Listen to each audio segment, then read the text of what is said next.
Selamat pagi, Shalom.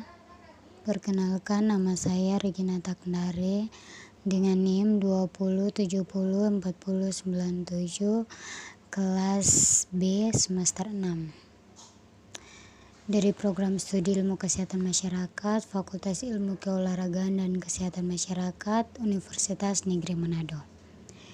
Di sini saya akan mempresentasikan hasil kerja saya pengganti UAS epidemiologi klinik yang berjudul Epidemiologi Infeksi Clostridium difficile di rumah sakit. Kita masuk pada latar belakang. Clostridium difficile atau C. difficile adalah bakteri patogen gram positif yang menghasilkan toksin dan dapat menyebabkan diare berat, colitis pseudomembranosa, hingga kematian pada pasien rawat inap di rumah sakit. Infeksi C. difficile terjadi terutama pada pasien yang menerima terapi antibiotik karena antibiotik merusak keseimbangan mikrobiota usus dan memungkinkan pertumbuhan berlebihan C. difficile. Epidemiologi infeksi C. difficile di rumah sakit menjadi masalah kesehatan global karena bertanggung jawab atas morbiditas dan mortalitas yang signifikan pada pasien rumah sakit. Prevalensi infeksi C. difficile pada pasien rawat inap telah meningkat secara signifikan selama beberapa dekade terakhir, terutama di negara maju di Amerika Utara dan Eropa. Infeksi ini juga menyebabkan prolog perawatan dan meningkatkan biaya pengobatan. Beberapa faktor yang mempengaruhi epidemiologi infeksi C. difficile di rumah sakit meliputi penggunaan antibiotik yang berlebihan, pola penggunaan antibiotik yang tidak rasional, penyebaran melalui tangan dan lingkungan yang tidak terjaga kebersihan, dan kebijakan cuci tangan yang tidak konsisten oleh staf medis. Oleh karena itu, mengetahui dan menerapkan strategi pencegahan infeksi yang ketat di rumah sakit sangat penting untuk mengurangi kejadian infeksi C. difficile dan meningkatkan kualitas perawatan pasien. Rumusan masalah. Clostridium difficile adalah bakteri anaerob gram positif yang menyebabkan diare dan colitis.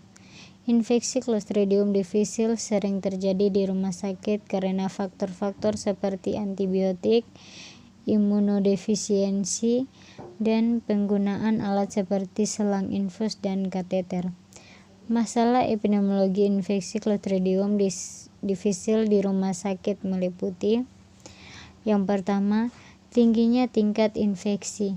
Clostridium difficile adalah salah satu penyebab utama infeksi terkait perawatan kesehatan dengan kejadian yang semakin meningkat di rumah sakit.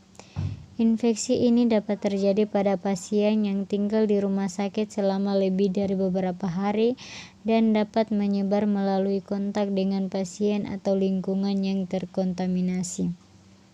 Kedua, resistensi antibiotik. Penggunaan antibiotik secara berlebihan dapat menyebabkan resistensi terhadap antibiotik, termasuk untuk infeksi Clostridium difficile. Bakteri ini memiliki kemampuan untuk membentuk spora yang tahan terhadap antibiotik dan lingkungan yang tidak mendukung pertumbuhan bakteri lainnya.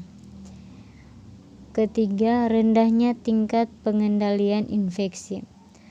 Clostridium difficile dapat menyebar melalui kontak dengan surface yang terkontaminasi dan karena itu perlu dilakukan tindakan pengendalian infeksi seperti mencuci tangan, perlindungan pasien dan lingkungan, serta praktik-praktik yang dicontohkan oleh petugas kesehatan, salah satunya sanitasi lingkungan di sekitar rumah sakit. Keempat, tingkat kekambuhan yang tinggi.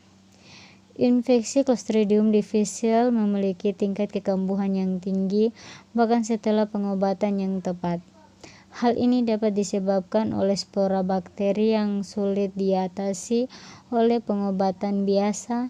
Ini menunjukkan perlunya tindakan pencegahan yang mengurangi risiko infeksi dan penularan ulang. Yang kelima, biaya yang tinggi.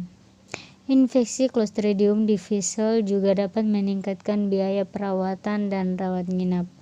Pasien yang terkena infeksi ini cenderung membutuhkan waktu rawat inap yang lebih lama dan mengalami komplikasi yang lebih serius. Mengatasi masalah epidemiologi infeksi Clostridium difficile di rumah sakit memerlukan tindakan pengendalian infeksi yang ketat, penggunaan antibiotik yang tepat, serta pembuatan lingkungan yang lebih higienis bagi pasien, dan penerapan tindakan pencegahan sesuai standar upaya kesehatan masyarakat untuk mengurangi risiko penyebaran infeksi. Pencegahan merupakan solusi terbaik. Kita masuk pada tujuan. Tujuan epidemiologi infeksi Clostridium difficile di rumah sakit adalah untuk memahami faktor-faktor risiko terjadinya infeksi dan untuk mengembangkan strategi pencegahan dan kontrol infeksi yang efektif.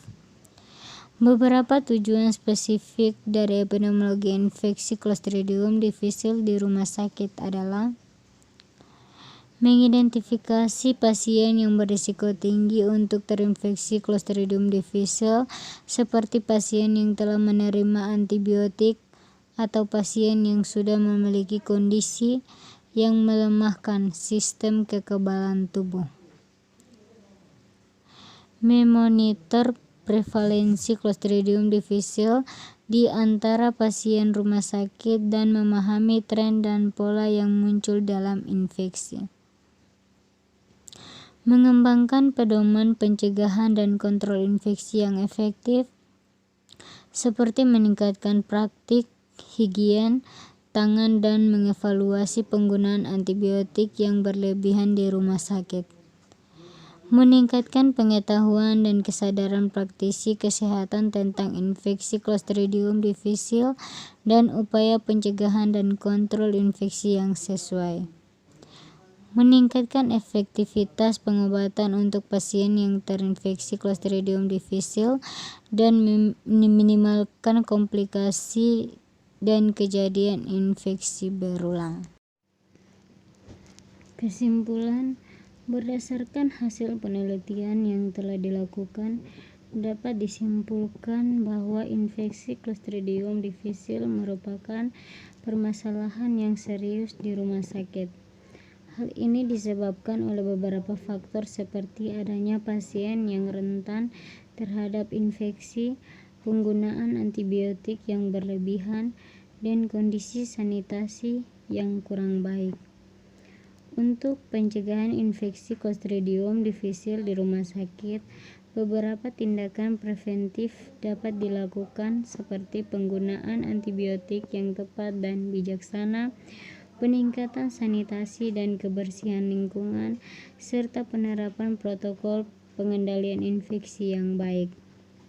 Oleh karena itu, diperlukan upaya dari seluruh pihak yang mengurangi insiden infeksi Clostridium difficile di rumah sakit sehingga dapat meningkatkan kualitas pelayanan kesehatan dan mencegah pengembangan resistensi antibiotik.